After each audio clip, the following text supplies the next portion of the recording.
Hello, and welcome back to Umineko. When last we left off, Battler had talked to the servants and Maria about magic and was a little creeped out and very incredulous.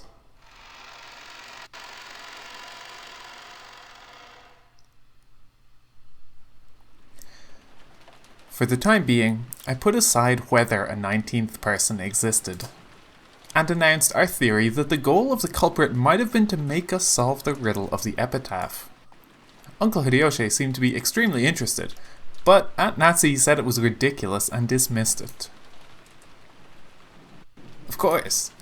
If you think about it that way, even that letter from yesterday makes sense. That motive seems to fit pretty well with the facts. Setting aside whoever it was that gave Maria-chan the letter. Ooh, Beatrice exists! Ooh. Even though she was puffing up her cheeks in that cute way she'd been doing since yesterday, I couldn't think of it as cute. If I poked fun at her, it might suddenly transform into a creepy laugh. There is no hidden gold. However, if the culprit is blindly sure of its existence, and if they're trying to make us solve the riddle before snatching the gold away for themselves, then I will agree it makes sense.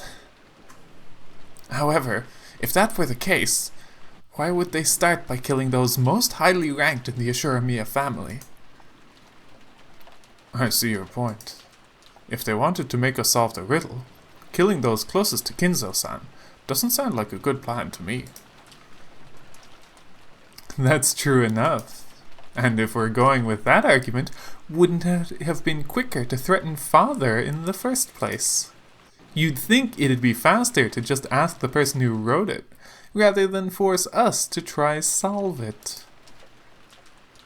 You've got a point there. Still, I think it'd take more than your average threat to make father spill the beans. Anyone who knows Kinzo-san well would probably realize that he won't bow to ordinary threats. He's the man who bears responsibility for the Ashuramiya family and all its vast wealth. He's been exposed to many threats and attacks in the past. The family only prospers today because he was able to overcome all of them. That's freaking right. I can't even imagine our grandfather obeying someone because of a threat. Jessica, watch your language. Yes, Mom. In that case, what about this idea? No, wait, is this one also way out there? I couldn't hesitate. Out there ideas are like bows and arrows. It might be hard to hit with, but it's a great weapon, because you can hit enemies far away. They say most people who've died in battles were killed by arrow wounds. In a battle, you can't just shoot off one arrow. You shoot a whole bunch of arrows at once, pushing forwards towards the enemy troops with a wall of them. So keep shooting, over and over. Create a wall as you push forwards towards the truth. If the culprit is after the hidden gold, forcing us to solve the riddle wouldn't be very efficient for them. It'd be much quicker and easier to ask the person who made it in the first place. In that case, the question is this all a message directed at grandfather? In other words, these murders were a threat made against grandfather. If he didn't tell the culprit where the gold was, his family members would be killed off, one by one. What if we weren't the only ones being forced to solve this riddle? What if grandfather was too? If you think about it that way, it explains grandfather's mysterious disappearance. If the culprit has already attacked grandfather, then judging by the state the 6 corpses were left in, he should have been left on display, somewhere with that horrible makeup added. But despite that, we still haven't found him. So does that mean grandfather has been kidnapped and is being held somewhere? How could... You weren't saying... How could... That sounds interesting. So grandfather's being confined somewhere, and the culprit saying will be killed off one by one if he doesn't tell them where the gold is. It pains me to imagine how you find that interesting. Aunt Natsuhi glared at her, but Aunt Eva just smiled calmly. Since we still haven't seen him after all this time, I think it's almost certain that grandfather's gotten caught up in the crime. If you think about it, you can't just ignore Battler-kun's theory, right? Be quiet, George. In the first place, when did father actually disappear? Who was the last person to see father? It was probably me. This morning, when we didn't know where my husband and the rest were, we discussed the possibility of them being in father's study, and I went to check his room and greeted him there. Come to think of it, I've been holding the key to his study this whole time, haven't I? Genji, let me return this to you. Aunt Natsu pulled out the gold key and handed it to Genji. Looking at the key, Aunt Eva giggled. Hey, Genji-san. I'm sure the police will inspect father's room thoroughly. If there's anything hidden there, it'll just be exposed anyway. So maybe it'd be better if you just told us about it, right here, right now. What are you talking about? It's simple. Father's study is a closed room, with no way in or out except for that key, right? I want to verify whether that's true.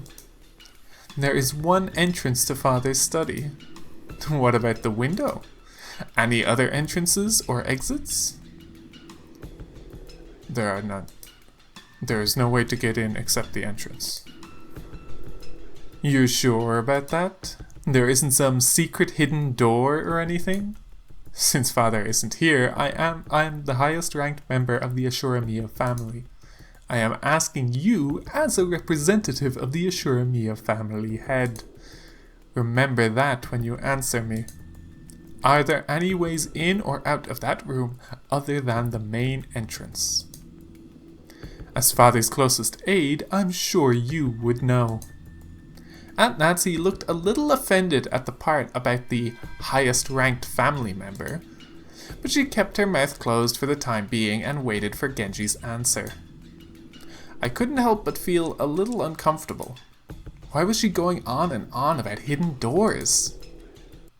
You too, Kanon-kun, Kumasawa-san. If you know, won't you tell me? If there is one, it'd be better if you said so. Otherwise, a certain person might be driven into a corner in a second. If we assume that there is a hidden door, then my argument comes to nothing. Aunt Eva didn't specify which person was about to be driven into a corner, but following the flow of the conversation, I had to feel that she was referring to Aunt Natsuhi. Mother, what are you talking about? George, stay quiet for a bit. What do you say? Genji-san? Kanon-kun? Or Kumasawa-san? Is there a hidden door? Or not? Genji-san, when you remodeled father's study, you must have overseen the construction. I won't let you say you don't know. There is nothing like that in the master's study. You're sure? What about Kanon-kun, one who's allowed to wear the one-winged eagle? That's right. I'm sure.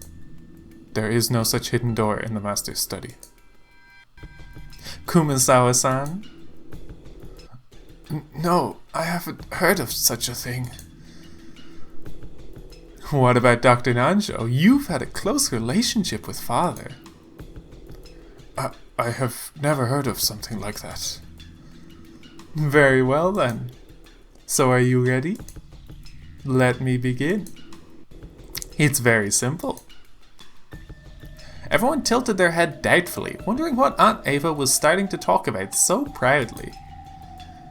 Aunt Eva laughed triumphantly, as though she were about to reveal a secret only she knew.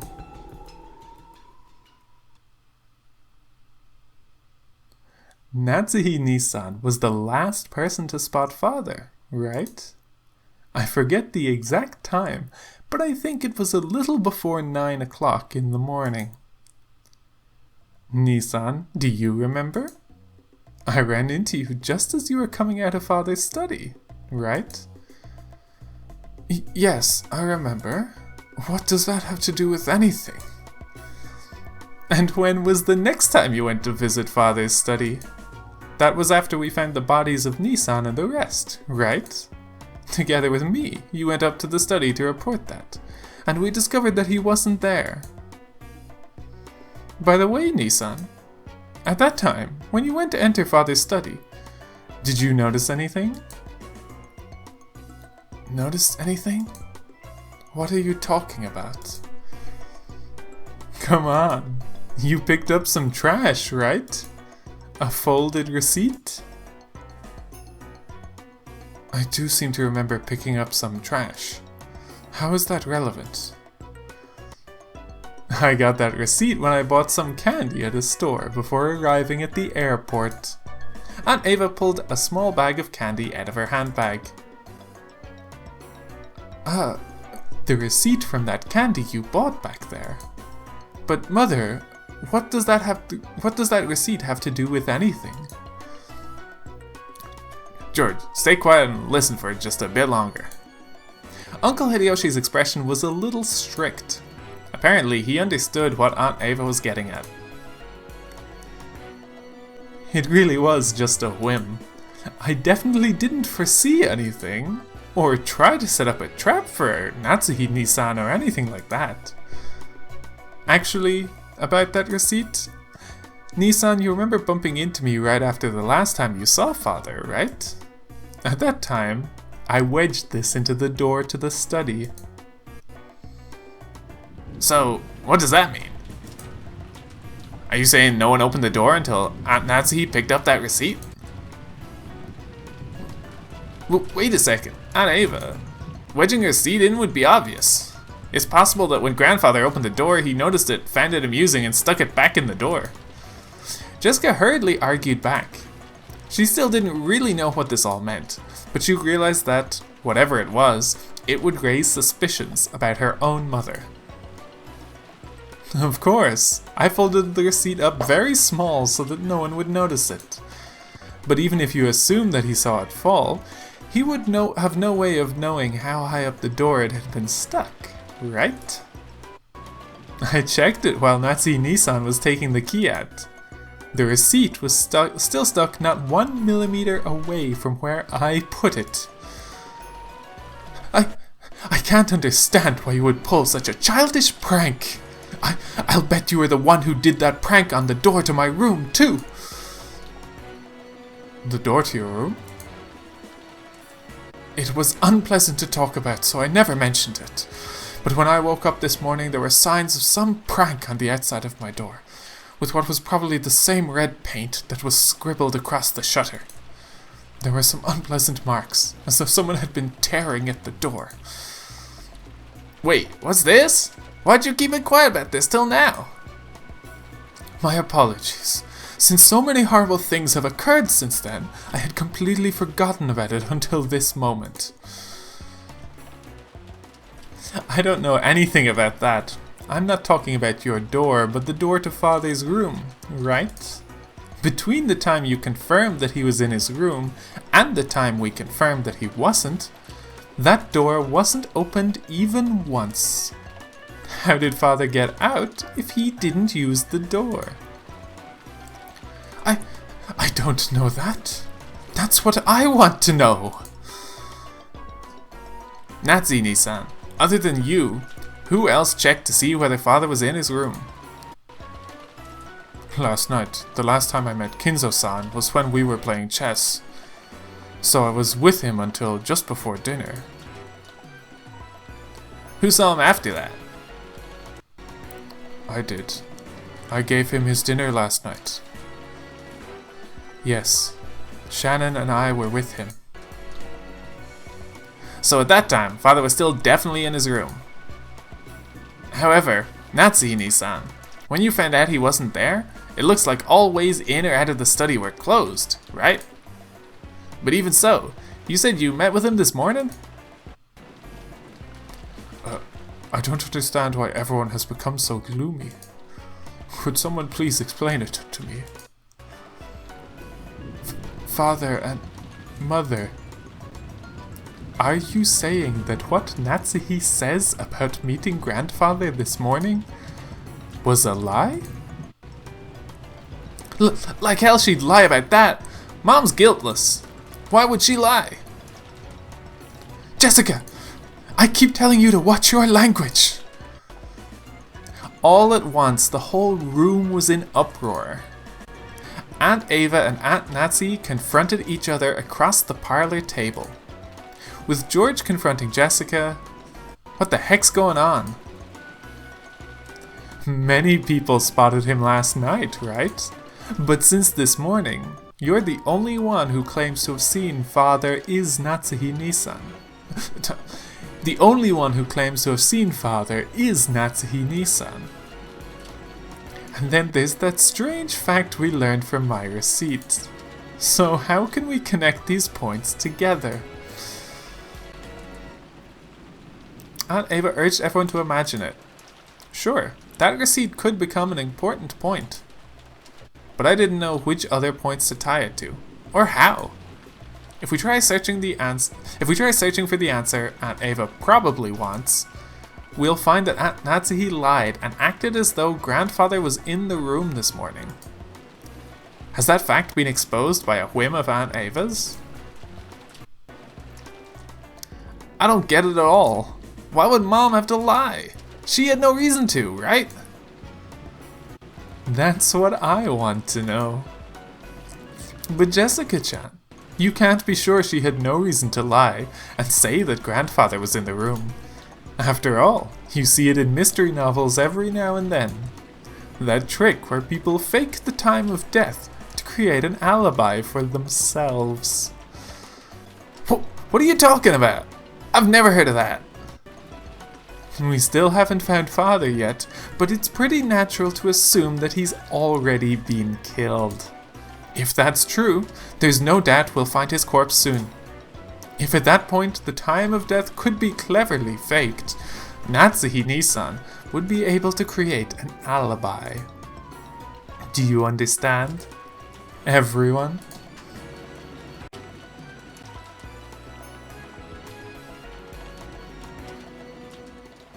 This morning, when Aunt Natsuhi confirmed that grandfather was there, she lied. And he was already dead at that time? And then she moved the body to some other location and tampered with it so that, when we find it, we'll think he was just killed a second ago. That'd make it possible for her to create an alibi, even just by staying with the rest of us.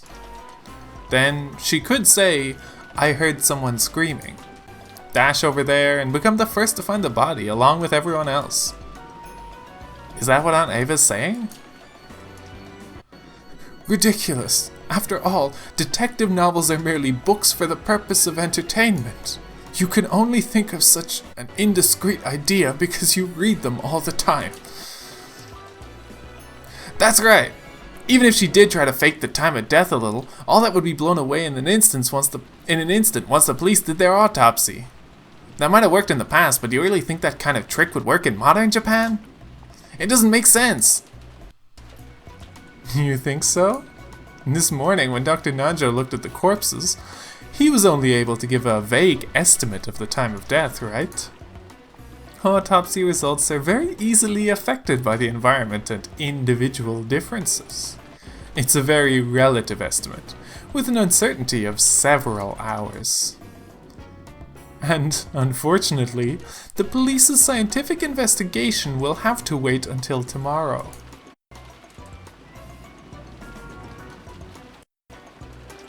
It wouldn't be easy to measure the correct time of death so accurately, even in modern Japan. Isn't that right, Dr. Nanjo? Examining a corpse is an extremely difficult task that requires both experience and instinct. I have heard that there is a very high chance of a mistaken diagnosis. I imagine it is very possible for a misreading of just a few hours to occur. However, for an alibi, that's more than enough. It's an old trick. It's a trick that works well enough. Natsuhi-san, it's not like we want to suspect you, okay? We just want you to prove your innocence, so we don't have to suspect you. What is this innocence you want me to prove? This morning I definitely met with Father, and he told me to keep the one-winged eagle engraved in my heart. Are you denying that he said that too? I will certainly not permit that. I won't let you deny that Father said those words. Or maybe Father's body won't appear anywhere. Normally, a person has to be missing for 7 years before they're officially dead.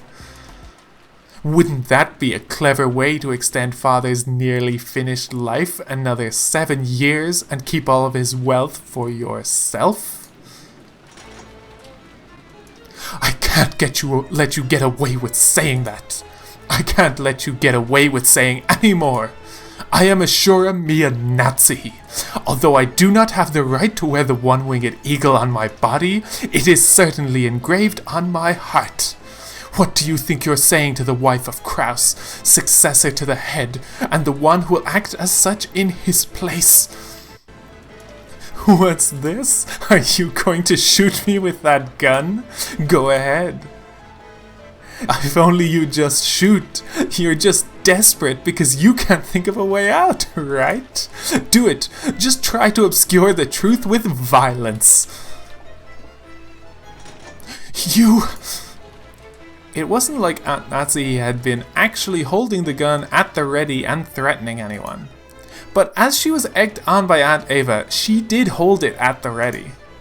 Unsurprisingly, once things got to this stage, Jessica and Genji-san tried to stop her. Madam, please calm yourself. Mom, you aren't lying, so there's no reason for you to listen to this. Calm down, Natsuhi-san. All you've got to do is swear that Father definitely was in that room. Why are you getting so worked up? That is correct. Natsuhi-san isn't lying. Shouldn't that be the end of it? Then I want you to explain. How did Father manage to disappear from the room? The window was closed tight from the inside. The same was true for the door, right? This morning, if you really met with Father, then you must explain how Father disappeared from this unopenable door, closed room scenario. If you don't, that'd mean you're lying after all, right? How far do you plan to mock me? If you want to argue back, go ahead. That's right, try explaining it right here, right now. If you do, I'll apologize for suspecting you. How did Father manage to get away? How did Father manage to get out from that closed room? I cannot explain, and there's no need for me to do so. Really? Then let me explain it. Let's take the best parts from my perspective and yours, and come up with a more friendly explanation. I'll believe what you said about Father still being in his room this morning. However, the next time the door was opened, Father wasn't there. You don't have any objections so far, right? I have no desire to hear anything more you have to say. Shut your frivolous mouth. My reasoning goes like this, okay? I can confirm that on both occasions, you were the only one to go through that door. And the receipt proves it. So what's the answer to the puzzle of how Father left the room? The window! He was sent out the window. Natsuhi-san, you threw Father out of the 3rd-story window of the study into the courtyard. You! Madam, please endure it. Eva-sama, please stop this. After that, when you left and said you were going to check the doors and windows, you took Father's corpse, which had fallen in the courtyard, and hid it. That was probably when you took some measures to fake the time of death, right? This ties in with the case regarding Kraus-Nissan and the rest, and also the case regarding Beatrice last night. There's a really good chance we've got reason to suspect Natsuhi-san in all those cases. Normally, I wouldn't want to say this, but now that it's out in the open, there's nothing else I can do. Please, Natsuhi-san, please explain how you can be innocent. Otherwise, I can't help but suspect you. Why me? Why must I, Ashura Miya Natsuhi, be insulted like this? Looks like we've got everyone's views on record now.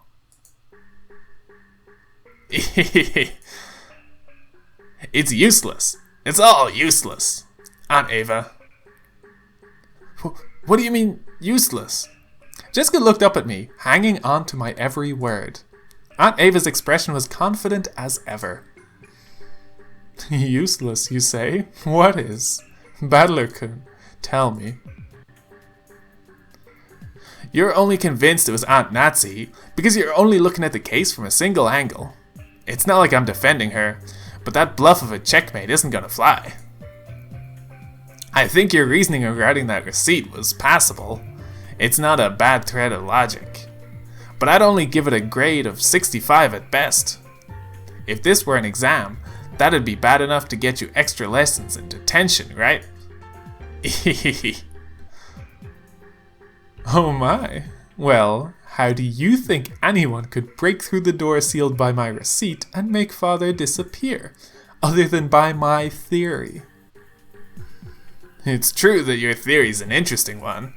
And if you could say for sure that there was no way to make Grandfather disappear, then you probably would be able to prove that the last person to see him, Aunt Natsuhi, was guilty. However, since there still is a possibility she's innocent and these accusations are false, we can't be sure about that. Then Battler-kun, are you saying someone other than Natsuhi-Nissan made Grandfather disappear? It'd be impossible for anyone else to do it. My receipt proved that, right?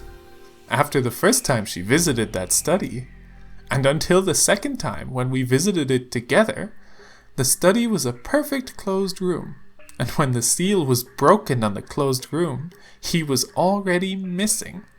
If that doesn't prove she's the culprit, what kind of trick could they have used? Like I said, Aunt Eva, only 65 points. So, let's try spinning the chessboard around, shall we? The question isn't how someone managed to make Grandfather disappear from the outside. We should think about how Grandfather disappeared from the inside. The door had the receipt stuck in it, so it couldn't have been used. He also couldn't have gone through the window, because you can't lock it from the outside, and when Aunt Eva visited the study, she checked to make sure it was locked. So the window also wasn't used. At that point, the study really was a closed room. We have to accept this. However, the study didn't remain a closed room forever. Once the seal created by the receipt was removed, it'd be possible for someone to escape by the door. In other words, the question isn't how Aunt Natsuhi made Grandfather disappear. We need to think about how he was able to escape. Grandfather's study isn't an ordinary study, right? According to Genji-san, there's a toilet and a kitchen and even a bedroom, almost like a little house. For example, what if he was hiding under the bed and the two of you only thought he was missing? Aunt Eva, even you didn't check that far, right? And then the two of you went back down the stairs, thinking he wasn't there. At that time, the receipt was already gone. In other words, if Grandfather was hiding in his room the whole time it was a closed room, and escaped after letting the two of you go past him, we can crack this closed room right open. What are you talking about? Why would Father need to escape the room in such a bizarre fashion? Don't be so absurd. Yeah, it might be absurd. However, it still shows that there's a possibility Aunt Natsuhi is being falsely accused. Your receipt wasn't perfect. In chess, we might call that check, but it isn't checkmate. But the thing that really pisses me off is how you're pressuring Aunt Natsuhi to explain it, then claiming she must be guilty if she doesn't. If you want to go down that road, then why don't you let me, Ashura Battler, spin the chessboard around one more time? Aunt Eva, according to your own argument, you must explain to us why you and Uncle Hideyoshi couldn't have killed those 6 last night and then casually returned to the guest house. You've been trying to force Aunt Natsuhi to explain, so I'm sure you can prove your own innocence, right? Especially now that all of Grandfather's wealth was suddenly plopped down right into your hands. That's right, you're suspicious enough yourself, aren't you? I'll say, if you say Mom's suspicious because she was the last person to see him, then what about you, Aunt Eva, the last person to see Dad and the rest?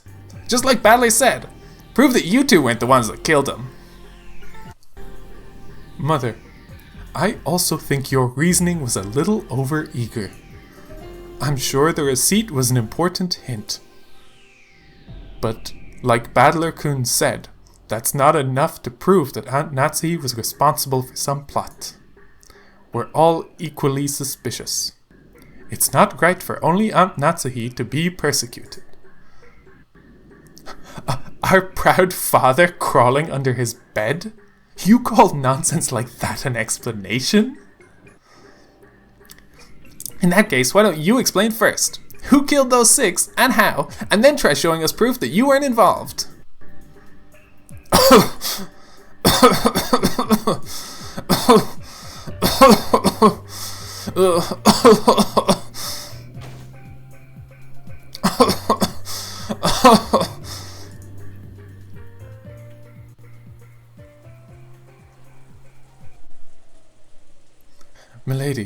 Milady.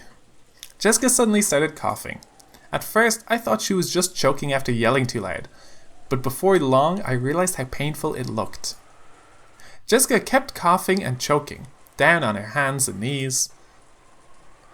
Jessica, hang in there. Dr. Danjo. Jessica-san, your inhaler, quickly. No, wait, I have one with me. Dr. Nanjo pulled a bronchodilator inhaler from his own bag, which was lying on the sofa, and handed it to Jessica. Come to think of it, 6 years ago, didn't Jessica sometimes break into violent coughing fits and have to use that? However, 6 years ago, I never saw Jessica look like she was in this much pain. Anarchy, was Jessica's asthma always this bad? It's gotten a lot worse these last few years. It's no problem when she's normal, but when an attack comes suddenly, she can't stop coughing anymore.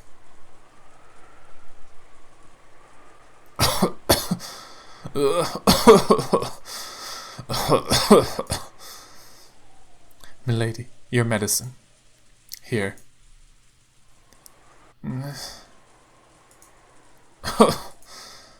Taking the inhaler from Canon-kun, Jessica used it with a practiced hand. It looked like her throat would still itch for a while, but she had it under control. Are you okay, Jessica? You scared me.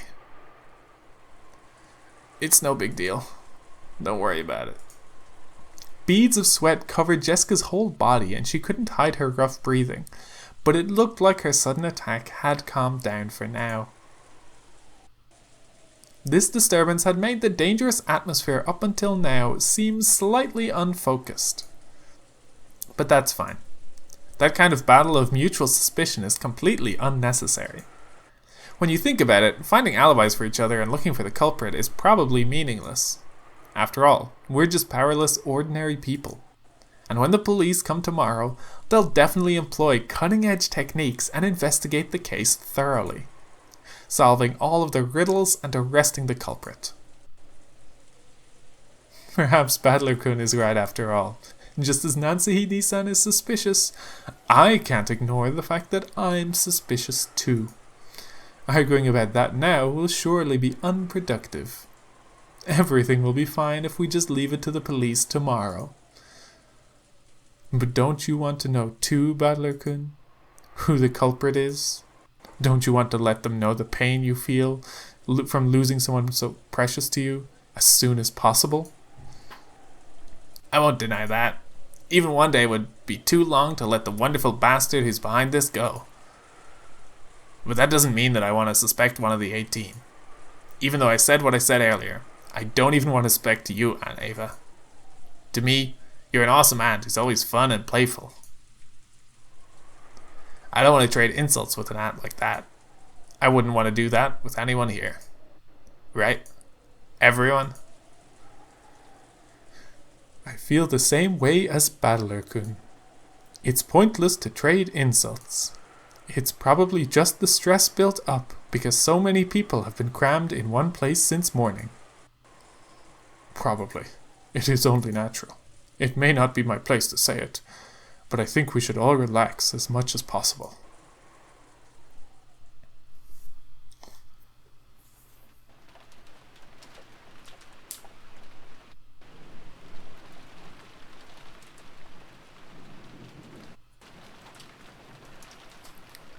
Eva, I think we'd better cool our heads too. The receipt's definitely a big clue for figuring out how Father disappeared. We should tell the police about it when they come. That's right. Right. I just felt a little triumphant when I figured out that part with the receipt. Of course, it isn't fair to only suspect Natsuhime-san, right? We're just as suspicious. But still, Battler-kun, at least the part about the receipt is real, okay? Don't forget it. And try thinking deeply about what it means one more time, okay?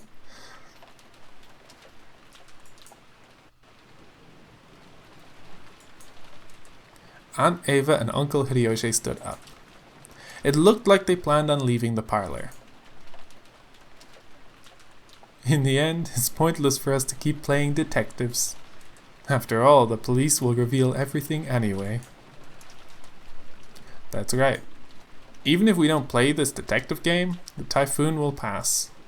And when those lively seagulls return to the harbor, everything will settle itself. That's right. If you think about it, this kind of crime is completely trivial. It will definitely be resolved. Even if we do nothing. When the seagulls cry.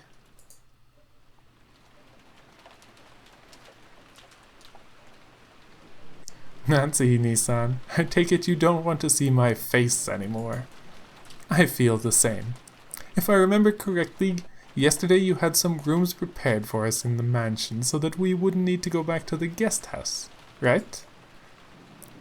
Those should each have a bath and a toilet, as well as a lock and a chain to secure the door. There's even a bed to lie on, and my husband will be able to watch TV without having to fight Maria-chan over which channel to watch, right? Do whatever you want, but make sure to be cautious.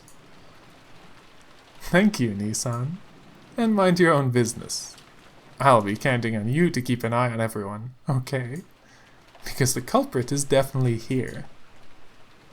And Nissan, make sure you don't forget to keep an eye on yourself, too. Have you finished taking your parting shots? Yes, I'm finished. See you, Natsuhime-san.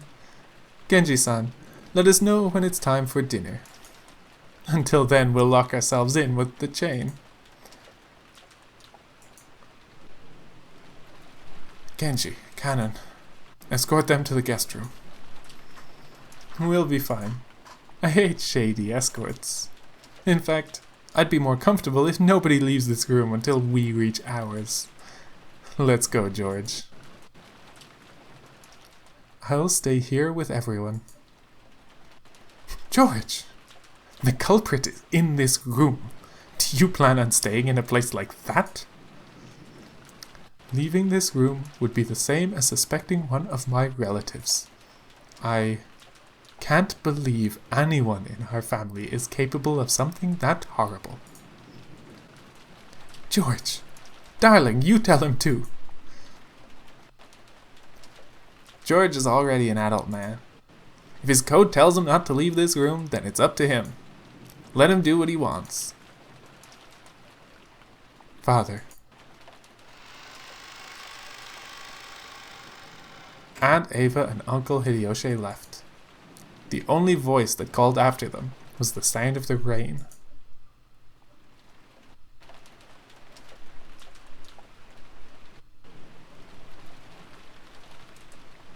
The parlor was being buried beneath the savage atmosphere.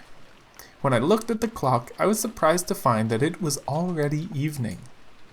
Had we really spent that much time worrying about needless things, talking with each other, fighting with each other? Feeling bored, I started scratching at my head when Maria and I made eye contact. I was a little surprised, since I'd thought she was completely immersed in the TV. I believe it now. Who? The letter, the murders, everything. It was all Beatrice. In fact, I almost feel like begging her to come out and take credit for it all. I want it to be the work of a 19th person. Otherwise, the 18 of us will just have to keep on suspecting each other. I think believing in a 19th person is better than that. Bringing grandfather outside without opening the doors or windows must be a piece of cake for Beatrice, right?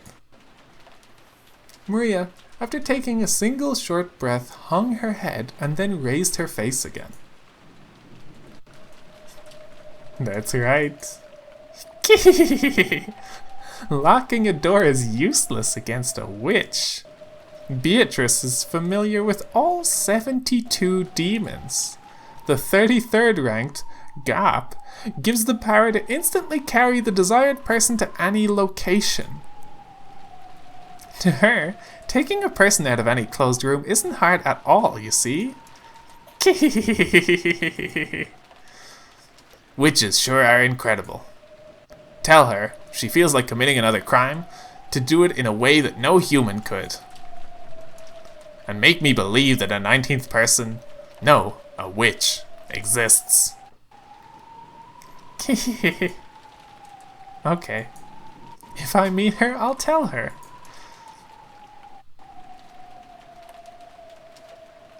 Crap. Nothing's made sense to me for a while now. Just when I want to believe in a 19th person, I deny it. And just when I want to believe there are only 18 people, I deny that too. Even though I want there to be more than just the 18 people here, I can't accept the existence of that 19th person. In short, even though there are more than 18 people, there are less than 19 people. The number of people in this mansion is 19 greater than x greater than 18. So the number of people can't be represented by an integer. However, it's impossible for there to be anything after the decimal point. You shouldn't be able to show the number of people with anything but an integer. And yet, 19 is greater than x is greater than 18. How do you explain the fraction less than 1? It's no wonder. That 19th person was something that couldn't be seen. That's why, since you can only write the number of people as an integer, you couldn't see that person. That witch cannot be seen, because Beatrice has no body. Therefore, she is invisible. Is there a 19th person? Or not? Does the witch exist? Or not? 19 is greater than x is greater than 18. The witch exists somewhere in that x.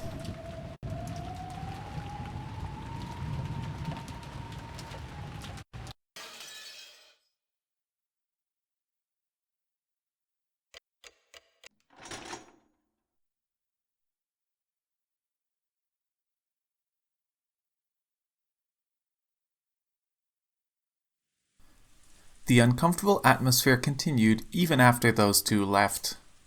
It was thick with the idea that simply thinking about the culprit's identity would be the same as deciding whom to suspect. It had begun to feel like discussion of the case was itself taboo. So no one mentioned the case, at least out loud. However, those thoughts were what filled our minds.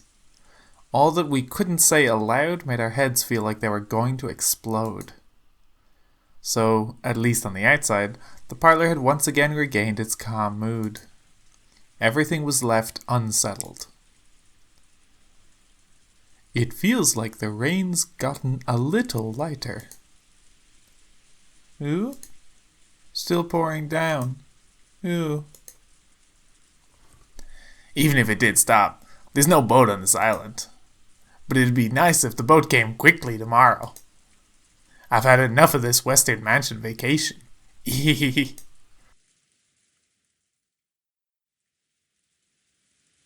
Mom, when will the boat come tomorrow? Normally, the boat to take them back would arrive at 3 o'clock today. They probably sent us a phone call to say that they would come after the typhoon passed, but unfortunately the phones aren't working. But there aren't children over there. They were told to both drop off and collect our guests, so they will most likely arrive first thing tomorrow morning. Probably about 9 o'clock, I believe. It was completely black outside. When I looked at the clock, I realized that it was just past 7. I was starting to get hungry. In the kitchen, Kumasawa was cooking enthusiastically. She had laid out a variety of dishes, and while they didn't match the level of Goda's artful cooking, they were still quite gorgeous. It was an act of kindness from Kumasawa, who was trying to enliven everyone's low spirits with some food. Kumasawa wasn't nearly as talented as a professional cook like Goda, but she was far from unskilled. On the contrary, since she had been brought up in a fishing village, the simple food she created was sometimes highly praised. Kanon arranged the food Kumasawa had finished creating on plates under her direction. Kanon also helped in the kitchen sometimes, but since he was rarely placed in that role, he was slightly awkward, even though he tried his best. Self-conscious about the fact that he couldn't cleverly arrange the food, Kanon's expression darkened slightly.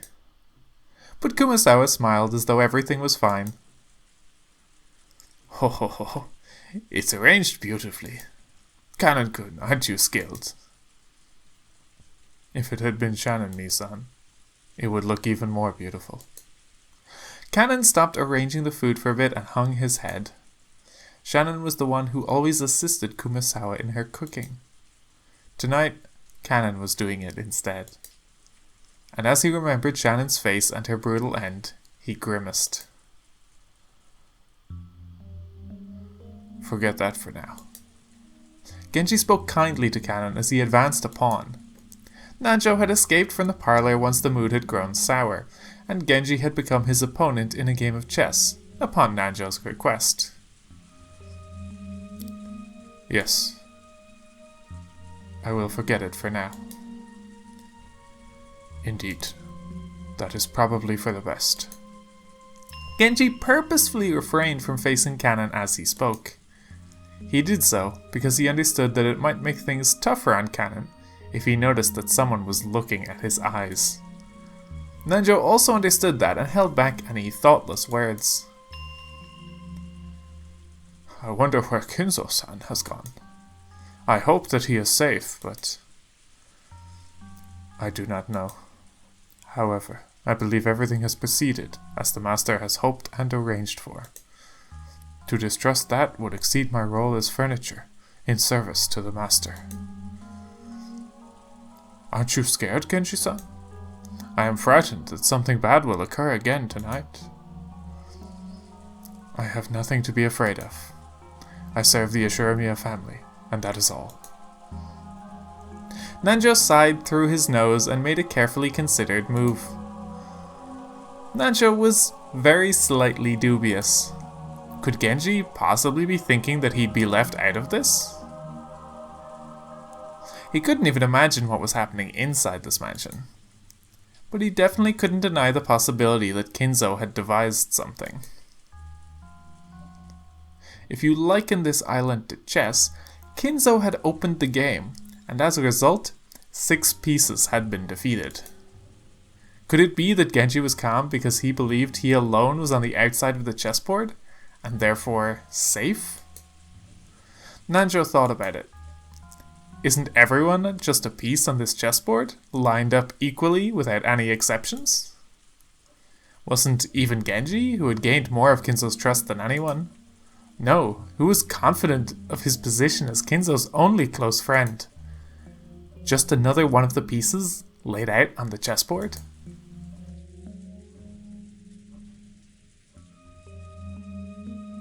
Genji-san, I am truly frightened about tonight.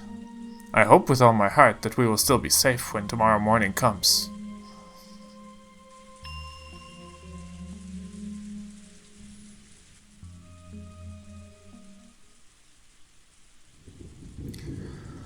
The guest room Eva and Hideyoshi moved into had originally been built to house guests before the guest house's construction. So until a few years ago they had stayed in these rooms every family conference and were very familiar with them. This room was just like a room at a hotel, with a bedroom and a bathroom, so even though they were still shut in, it was far more comfortable than the parlor. Guess it's true you can relax more when you're alone with your family. Maybe it'd be better if everyone else also shut themselves in guest rooms and locked the doors. Natsuhi-ni-san said that no one could leave the parlor, throwing her weight around. I'm sure no one will be able to talk back. She's always been treated so coldly, so now that Nisan's dead, she's getting excited about finally having so much power. Seriously, how shameless can she be? Come on now, don't say that. Natsuhi-san's doing pretty well. No need to jump on her like that. And about that receipt earlier, you went too far. Come on. If I hadn't said it there wouldn't be another good time to say it. Eva, sulking cutely and looking at the television, sat alongside Hideyoshi, who was laying on the bed.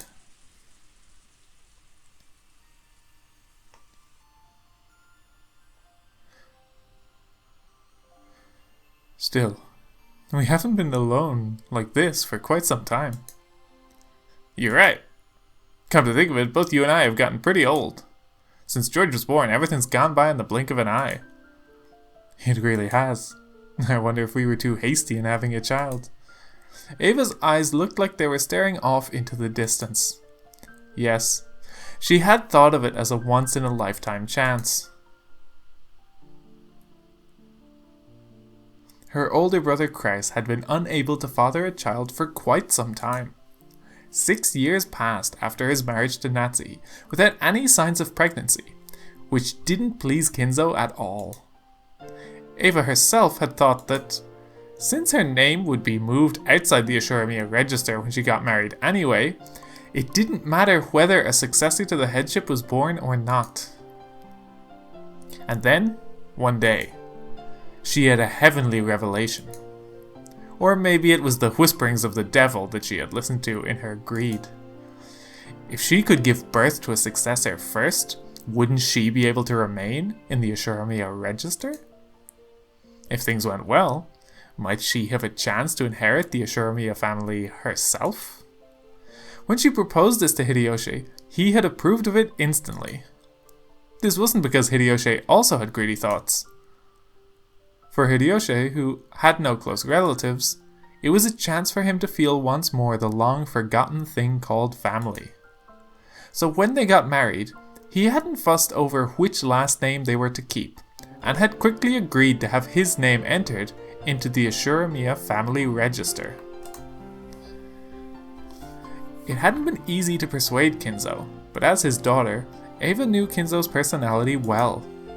So, by choosing the time when Kinzo was most dissatisfied with Natsuhi, she was magnificently able to make him accept Hideyoshi as an adopted son-in-law. Looking at Hideyoshi, who had achieved success after starting from nothing, Kinzo might have seen a little bit of himself. He quickly grew to like Hideyoshi and approved his transfer into the Ashuramiya register. George would eventually become the successor to the Ashuramiya family. They had raised him strictly with that purpose in mind. He had been worth their while and had grown into a fabulous young man who wouldn't disappoint, no matter where he went. That was why he had not been permitted to fall in love with a servant like Shannon. So when she learned that Shannon was dead and the engagement was now invalid, though part of her had still been shocked by the gruesome crime, part of her had also been relieved that her dear George wouldn't be stolen by some servant girl. I have hated Kraus-Nissan since long ago. He was so full of himself, always swaggering around, so proud that he would one day become the head. So I wanted to get back at him. Was that just a childish emotion? But in the end, that emotion guided my entire life. If that had been all, then it would have been fine. But because of that emotion, I got you and George involved. I used you. Eva, don't blame yourself for that. Hideyoshi got up and held Eva's shoulder. She could feel a warm understanding from him. Well, I reached the halfway point in my life long ago. But you know, I have absolutely no regrets about how I've lived my life. Not one. I think that since I've been with you, Eva, I've been able to relish an enjoyable life more that other men never will. After I lost my relatives in the war, you reminded me what the warmth of family is. So I'm grateful to the assure me of family, and think of it as my only one. In this life I've led with you, not a single thing's been wasted. It's really been a fun life up till today. Thank you, darling. Eva hung her head, burying her face in Hideyoshi's chest. Probably no one in the parlor could even imagine that this side of Eva existed. I'm the one who should be thanking you. Until today, there hasn't been a single day I've regretted being with you. Me too. I'm so glad to have you by my side. George is already a fine adult. Even if I don't look out for him, he's a man who could do his job well on his own. I wonder, around New Year's, do you want to go spend some time in the Maldives? Just us, no one else. No way. Aren't you always saying that you're so busy responding to New Year's cards that you don't even sleep? None of that this New Year's. I won't read New Year's cards. I'll just stay quiet and check and see if I've won the New Year's lottery. It'd sure be nice if we won a color TV this year. No way. I don't want to waste time checking the lottery while in the Maldives. Then none of that either. How does it sound? Just the two of us, taking it easy, like when we were newlyweds, just before George was born. Yes. In that case, fine. I hear the Maldives are wonderful. An island with nothing on it, surrounded by beautiful coral reefs and cottages lined up over the water. Like when we were newlyweds, you say? Starting when? As soon as I've finished up some business. I won't know till I ask the travel agency, but probably before New Year's Eve. No way. Right now. I want to go right now. Eva nagged at his lips in a peevish yet flirtatious manner. The only sounds that filled the room were the distant voice of the announcer on the news, which Hideyoshi had left on, and the obnoxious pounding of the rain against the window.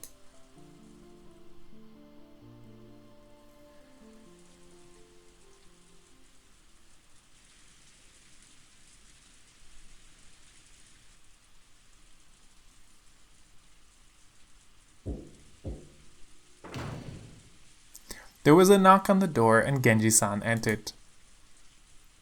Madam, dinner has been prepared. Will you eat in here again? Yes, have it brought in here. Is Dr. Nanjo still in the kitchen? Yes, he has said he wishes to carefully deliberate over his next move. Do not worry, he is with the other servants. Genji-san's good enough at chess to be grandfather's opponent. I hear he's even better than Dr. Nanjo, right? That's right. Long ago he played against me, but he must have let me win. Maria, sounds like it'll be time to eat soon. But look at you. You've been watching TV all day long and you still haven't gotten bored. Ooh, I'm always watching TV, so I'm fine. Ew. Maria-chan sure is a TV kid. Food's coming, so we have to clean up the table. Earlier, we had torn several pages out of Maria's notebook, and there was now a mess where everyone had been drawing together. Jessica began cleaning that up quickly. Still, everyone here really can't draw. I'd never guessed. Genji, ask Eva-san and Hideyoshi-san whether they'd at least like to have dinner with us. Although they will probably turn us down. Certainly. First father, and now Eva-san. It's quite hard to gather everyone at the Ashuramiya dinner table. Natsuki felt her headache start throbbing again and lightly held her temples.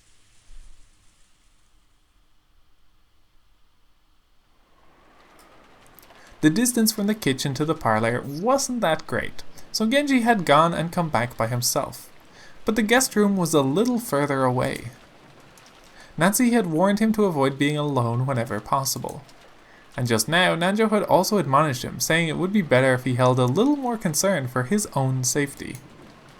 Kanon accompanied Genji, and the two of them went to visit Eva and Hideyoshi in their guest room. Genji knocked on the door. Eva-sama, Hideyoshi-sama, dinner has been prepared. He waited a short while for them to come out, but there was no response. Genji-sama, look at this. Kanon pointed under the door. A Western envelope had been inserted under it.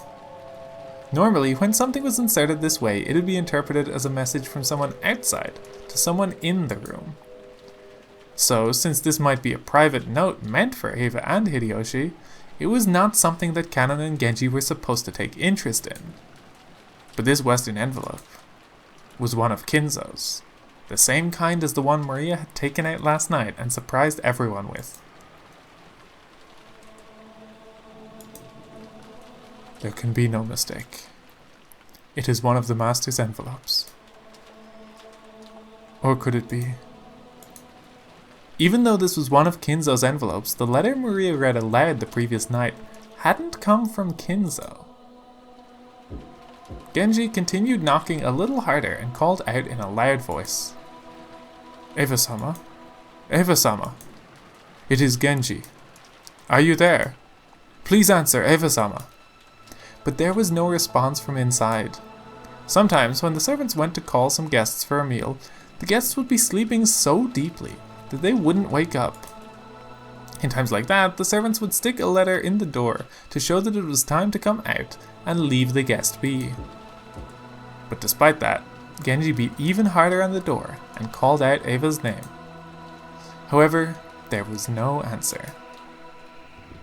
Kanon stuck his ear up to the door, held his breath, and listened for any sounds coming from inside. I hear something that sounds like the television, but I don't sense anyone. The room might be empty. Genji took out a handkerchief and, careful not to touch it with his bare hands, gently pulled out the envelope that had been stuck under the door. It was sealed with deep red sealing wax.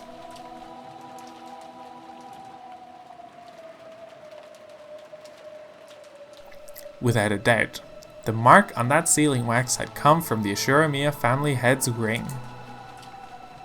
Eva-sama, Eva-sama, please answer. Are you still in your room? But there was still no answer. There was a chance that those two were aimlessly walking around the mansion. This was the home Eva had grown up in. There was plenty of reason to think that she had gone out on a casual stroll. Genji groped around in his pocket and pulled out the bundle of keys, which contained the key that would open the guest room. Genji-sama. Kanon also understood what this meant. They would sometimes unlock the door so they could go in and do things like make the beds, but only after they made sure the guests were out. To unlock the door for any other reason, and especially to do so when there was a chance the guests hadn't given permission and might still be in there, was an action unbecoming of a servant. But Genji had decided. If the only problem had been that his knock hadn't received a reply, he wouldn't have gone this far. But the envelope under the door was doubtlessly one of Kinzo's.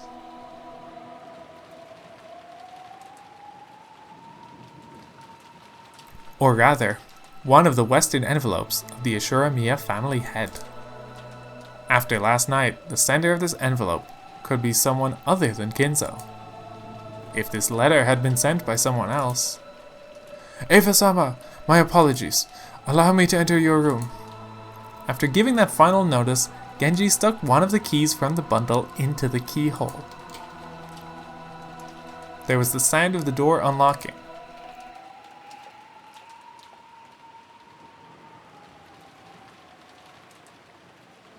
And after slowly turning the knob, he slowly started opening the door. Light seeped through the crack of the door. Were they in the room? Or had they forgotten to turn out the lights? Clank. It was the sound of the door chain being pulled tight. The chain had been secured. The chain couldn't be secured from the outside. So it also proved that they were in the room. The sound of voices on the TV seeped out of the room. The lights, the chain, and the TV. All of these things made it clear they were in the room. But there was still no sign of them. Genji called to Eva once again through the crack of the door. But there was no answer. Genji-sama, what should we do? As part of their job, the servants were able to unlock almost any lock in the mansion. But they had no way to open a door with a chain. The only way to get by the chain was to cut it. That was certainly not permitted as part of a servant's usual work.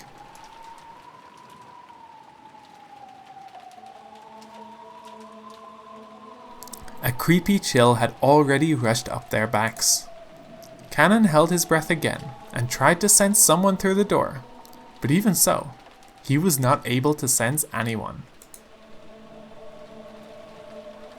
I will call Madam and return. Kanon, cut the chain. Yes. As Kanon hurried away to get a cutting tool, Genji called him to a stop. Wait, Kanon. Return to the kitchen and take Kumasawa with you. You must not act alone. Yes, certainly. It looked like Kanon was wondering why he had to do something so troublesome in the middle of this urgent situation. But Genji had said it out of wariness. He didn't care what happened to himself.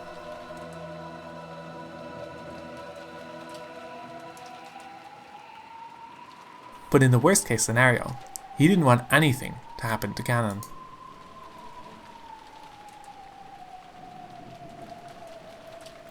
In the kitchen, Kumasawa was piling food on the serving cart, and Nanjo was waiting for Genji, apparently wanting to show him a move he'd finally thought up that might turn the tables on him.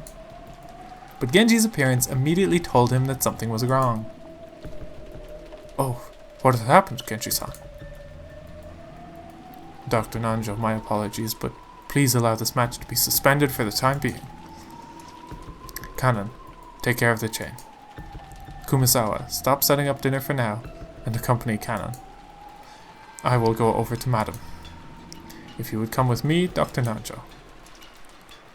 Has something happened? Genji took Nanjo, who still didn't know what was going on, and quickly left the kitchen.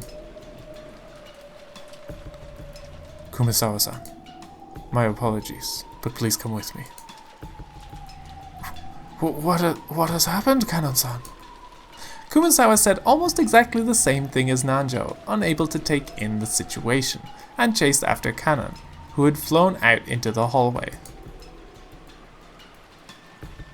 Taking Kumasawa with him, Kanon went back to a storage room, and looked through the tools packed in toolboxes and hanging all over the walls.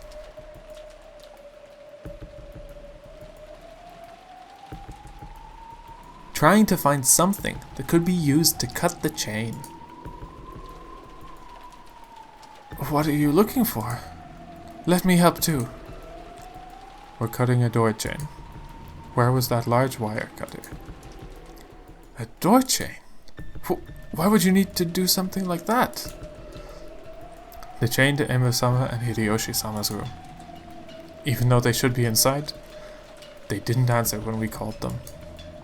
It took Kumasawa some time to figure out how cutting the chain and Eva and Hideyoshi not answering were connected, but she did realize that this was an urgent situation. That one will probably do the trick. Cannon took down a very large wire cutter that had been hanging on the wall. It was called a cutter, but maybe it'd be easier to understand if we said it was shaped like a large pair of pliers. Cannon remembered once being warned that this dangerous tool could easily cut through one of your fingers. Cannon took that and rushed up the stairs. He already knew instinctively. He should fight for every minute, every second, to open it quickly. Or perhaps it was already. Please wait, Cannon-san. Hurry. Kumasawa eventually caught up with him, gasping for breath with both hands on her knees. When Cannon changed his grip on the wire cutters and looked up at the door, he let out an ah, struck speechless.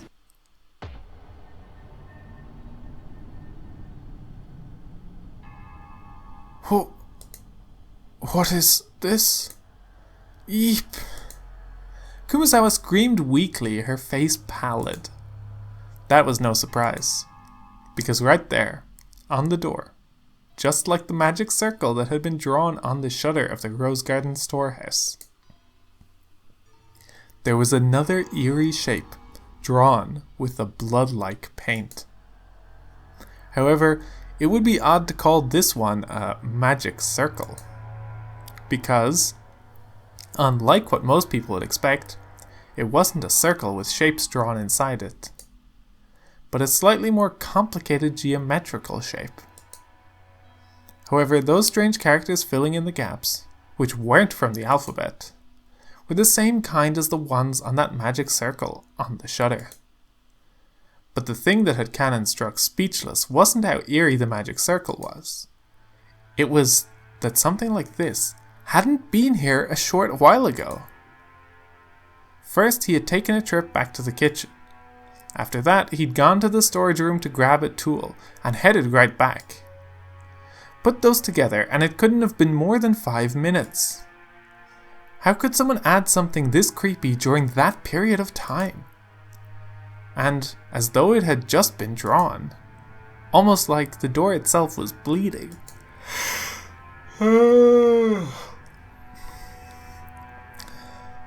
Almost like the door itself was bleeding, several unsettling vertical red lines slowly dripped down, getting longer and longer. Eep! Eek! Kumasawa's knees gave way and she sank down on the spot. If Kumasawa hadn't done this first, then Cannon surely would have wanted to. Beatrice-sama. Eek! It's the work of Beatrice-sama. How horrid, how horrid! Cannon gulped, then readied the wire cutter and approached the door. He didn't want to get close to this disturbing magic circle, and he really didn't want to touch the steady dripping substance that looked like blood. But if he didn't get close, he wouldn't be able to cut the chain. Fighting this cold feeling, he gulped again, and after gathering his courage, he went even closer, putting the wire cutter up against the chain.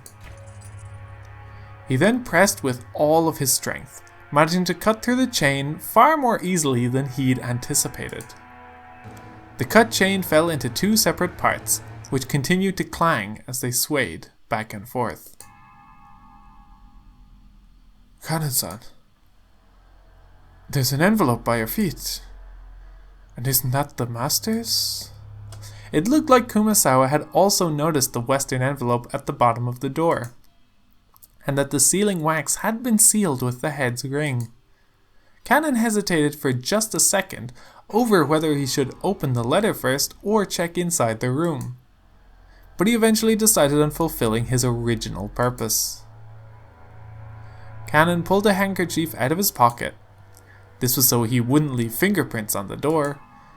If his worst fears were realized, the police would want to investigate this room too.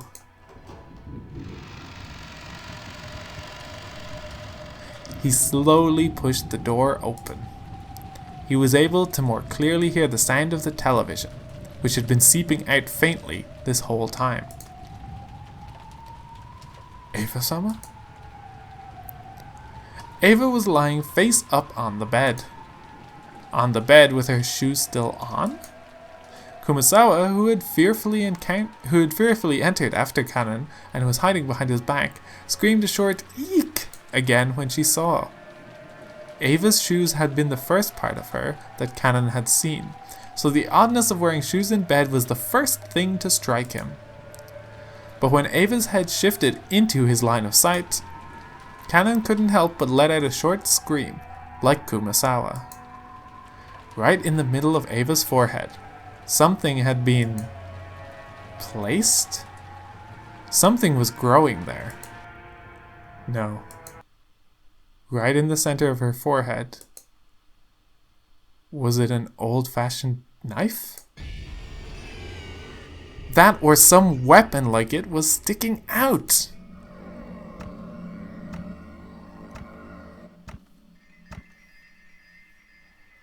At the base of where it was stuck in, blood dripped down, staining the sheets on the other side bright red.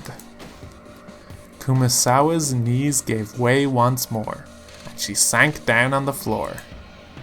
Her mouth kept flapping open and closed, but she couldn't even scream. Eva was dead, with some kind of weapon sticking out of her forehead.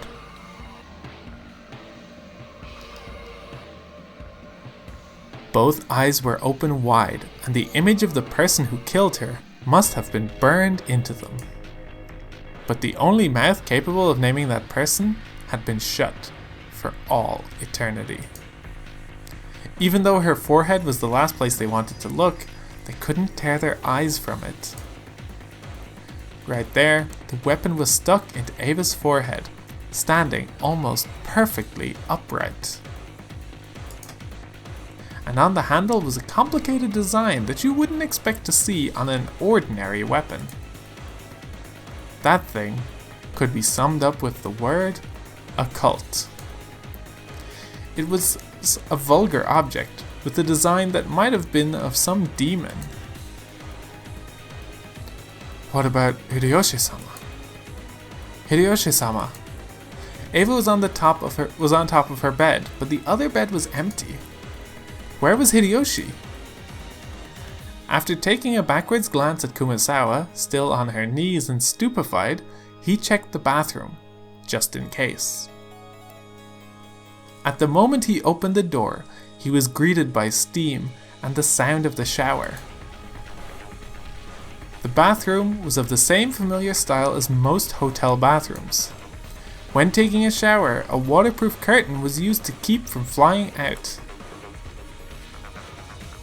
The waterproof curtain was half open, and lying tumbled down in the bathtub was Hideyoshi, completely naked, with both eyes open, and pointing right at Cannon. Just like Eva, a weapon with a demon-like design was stuck into his forehead. Since his head had been under the shower's hot water this whole time, his face wasn't half covered and filthy with blood, like Eva's had been.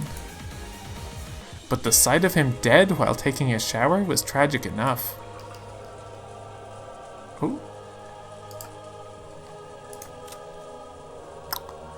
2 more down. Ashuramiya Eva, found on the bed of a guest room inside the mansion, with a weapon resembling an ice pick sticking out of her forehead. Oh. Ashuramiya Hideyoshi, found in the bathroom of the same guest room that Eva was found in. Like Eva, there was a weapon resembling an ice pick sticking out of his forehead. You can't see either of them by looking through the gap of the door while the chain is set. You can't see them, so you can't reach them. How could a human possibly kill them?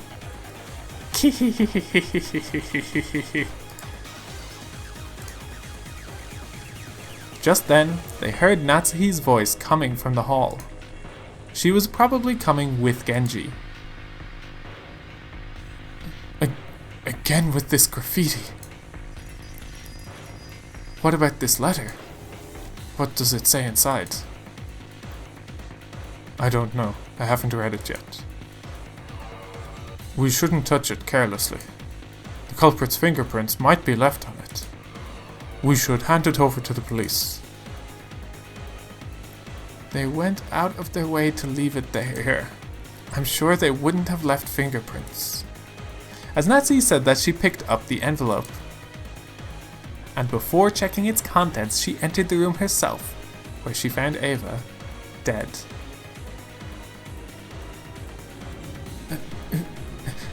Eva-san! Madam, Hideyoshi-sama is here too.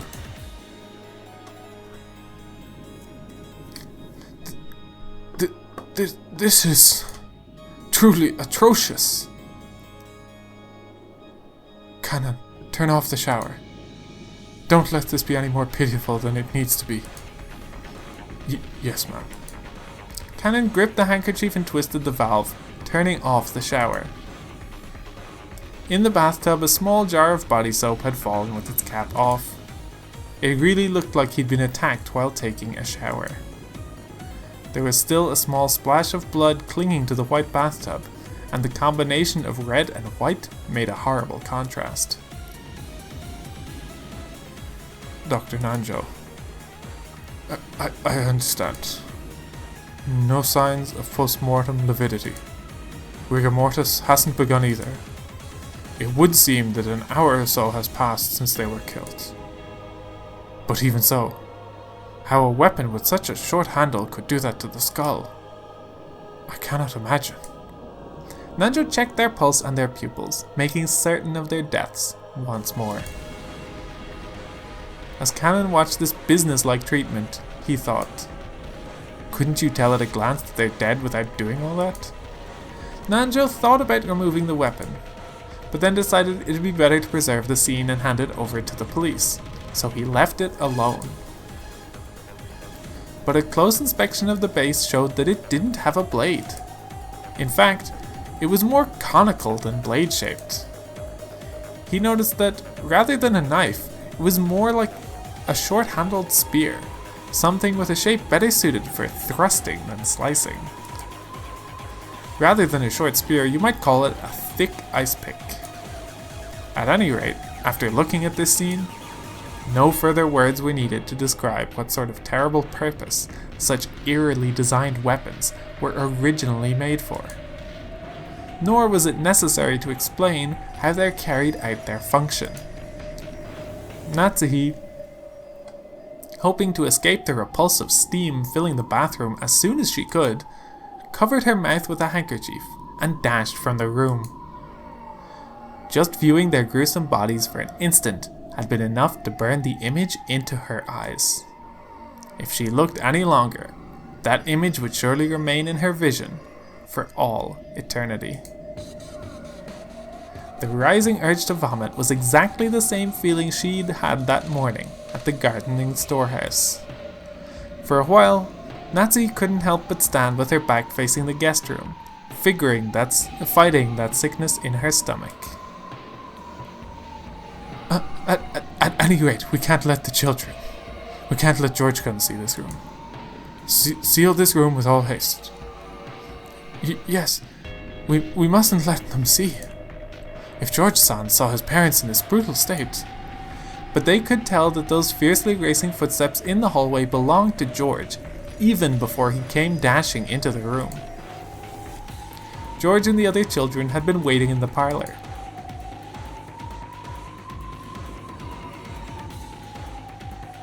However, when they saw Genji speak to Natsuhi, when they saw her turn pale and fly out of the parlor, they'd felt a sense of foreboding.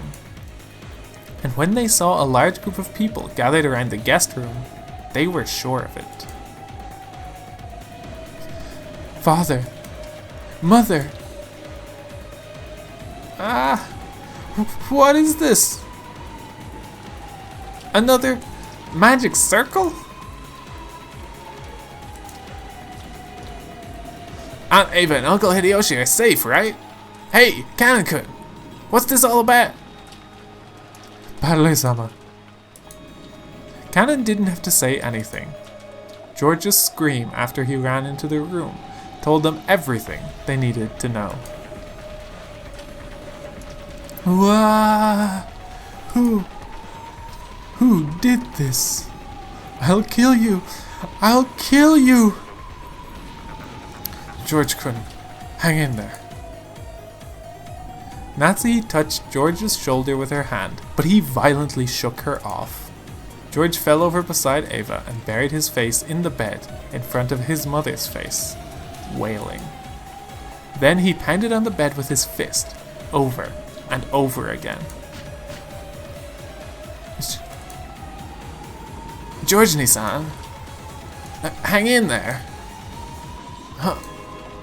Battler? Battler-sama.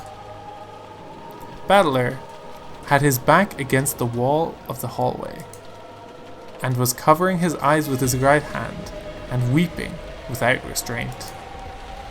Horrible! That's horrible! He proposed to the girl he loved and lost her the next day.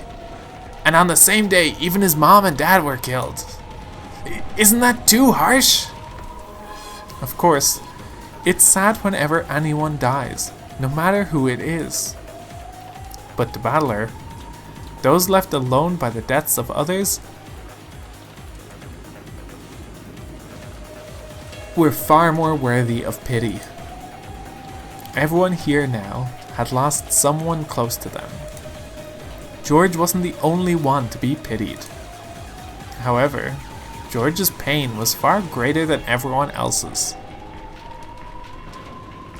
Battler. I know, everyone dies sooner or later. If you're human, you'll eventually reach a time when you've got to fight the sorrow of losing someone close to you. But still, shouldn't that day be far in the future for Aniki? And shouldn't those deaths visit him one at a time? Horrible. It's too horrible. That bastard. Doesn't he have even a speck of human sympathy in him? Ah! Ooh, Battler, don't cry, don't cry. Maria tried to comfort Battler in a mechanical sounding voice. Battler violently wiped his tears. Yeah! Damn it, I won't cry anymore. Tears of regret, tears of sadness, I won't shed them again. Ah, it's all useless. The witch has got me backed into a corner. I'm always on the defensive.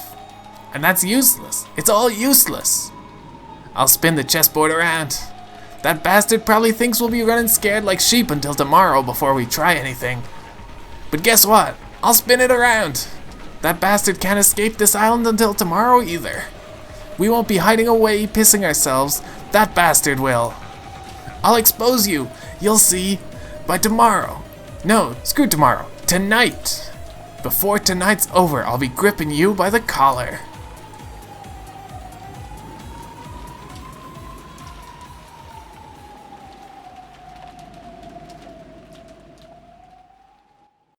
I think we're going to leave it there for this episode. Bit of a chunky episode, but I did not want to cut partway through that whole thing. And we are now down 2 more people, leaving us with not that many accounted for and alive. We'll see what happens to the rest of them when we come back next time. Thank you for watching. Until then.